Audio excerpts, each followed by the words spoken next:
Hey everyone, this is week 4 of our message series, Reawaken, where we've been talking all about renewing our minds. This week, we're going to be talking about how to reframe negative thought patterns or reframe our thinking when we're going through a challenging or difficult situation in our lives. So when I need to reframe my thoughts, I usually go to a friend to help me do that. Of course, I'll process with my husband, but eventually he gets tired of me talking and says, maybe you should talk to Marianne. So Marianne is my friend who I go to help me reframe something difficult that's going on in my life. I feel like we have two different types of friends that we can go to when we're struggling, when something is challenging. One of those types of friends is the one you can go to and they just agree with you and they get in the mud with you and they're like, yeah, that situation is terrible. Those people are jerks. You're right.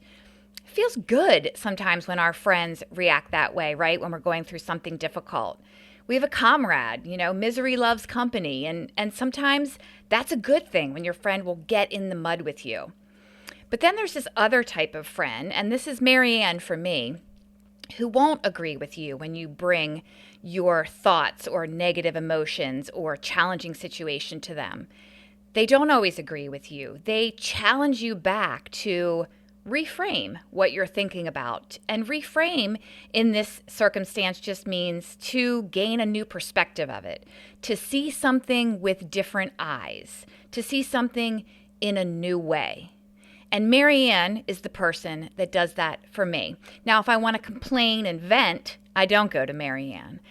But if I need to reframe and I want to process something and learn how to think about it differently, then I will go to her. And she won't get down in the mud with me. She'll get her hands a little dirty, but she doesn't get down in the mud and just agree with me. She challenges me.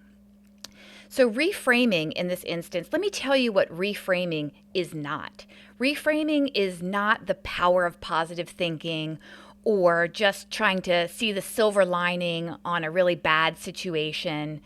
We're not trying to deny reality or the truth of a situation, particularly something that's really challenging and hard to deal with. None of us enjoy going through something challenging, but there is a way to do it well.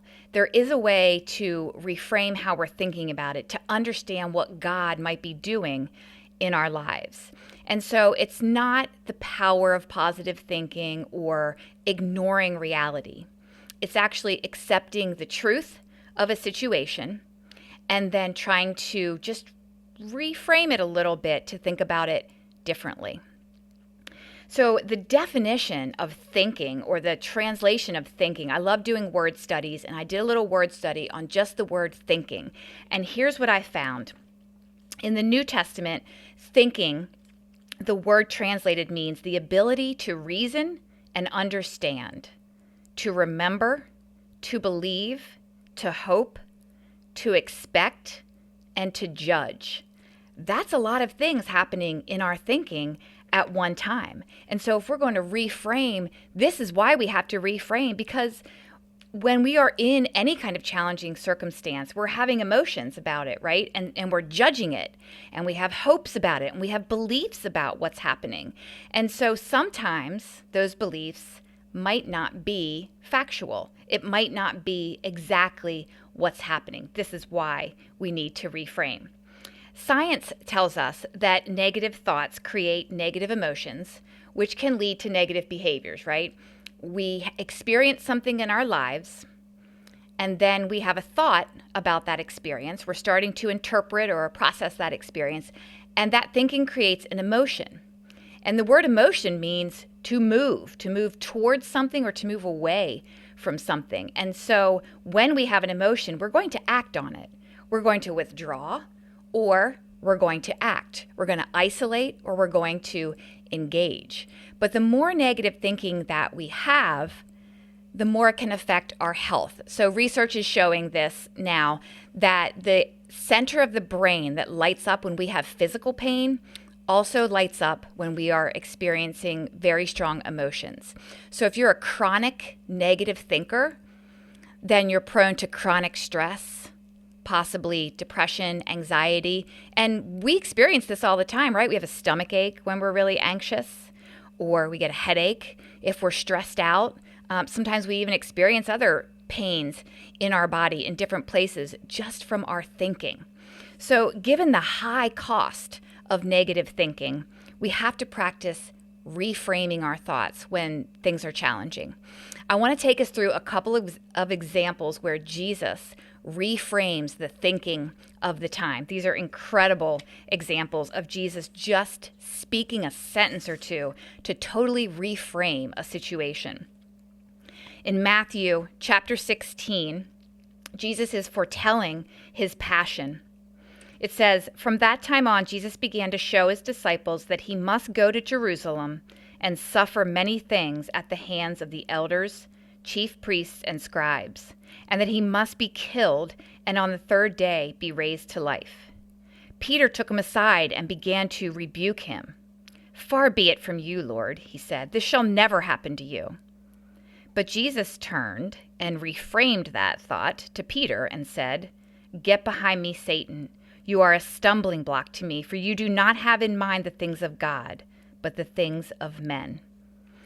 So here Peter thinks that he's being bold and courageous on Jesus' behalf. "You're not going to die. You've only been here 3 years. I'm going to stand up for you. This is not going to happen to you. You cannot be killed. You're Jesus, right? You're the Messiah."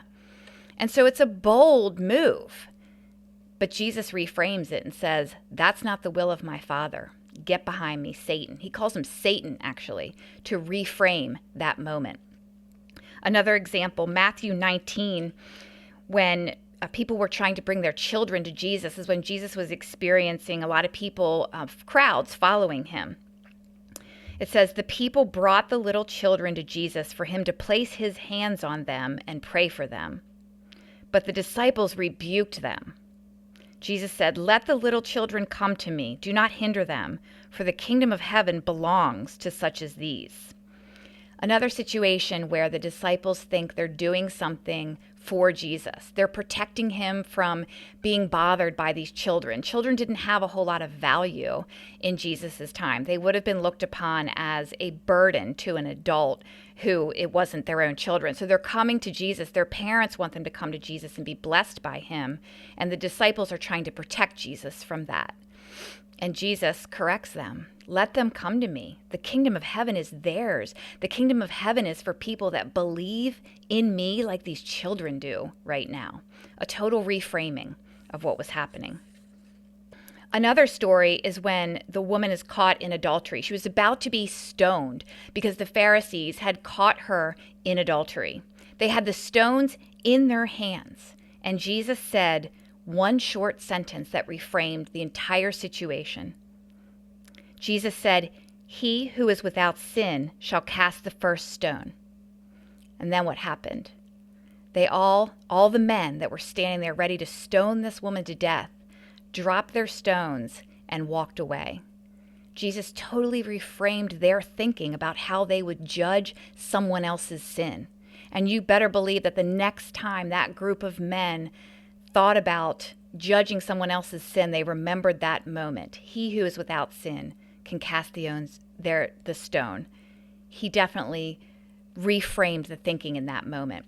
And finally, the last example of Jesus really reframing people's thinking were the untouchables.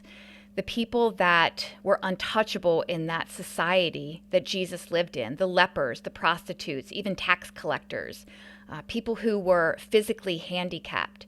The outcasts of society were not valued in any way in that ancient society. But Jesus totally reframes that. He reaches out and puts his hand on them. He touches them. You weren't even supposed to walk near a leper. He touches them and heals them and invites them to follow him.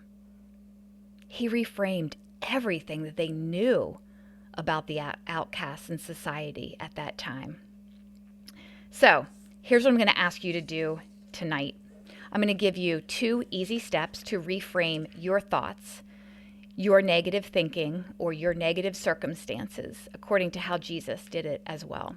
So step number 1 is just to identify that negative pattern. If you're headed down a rabbit hole of negative thinking or what ifs or the worst case scenario, if you're headed down that way, you want to identify it. Sometimes it's easier to identify the emotion that's coming from it. Are you angry? Are you sad? Are you feeling depressed? Are you frustrated? Are you ready to scream and yell at someone? Sometimes you can identify the emotion first, and then you can identify the thinking behind it.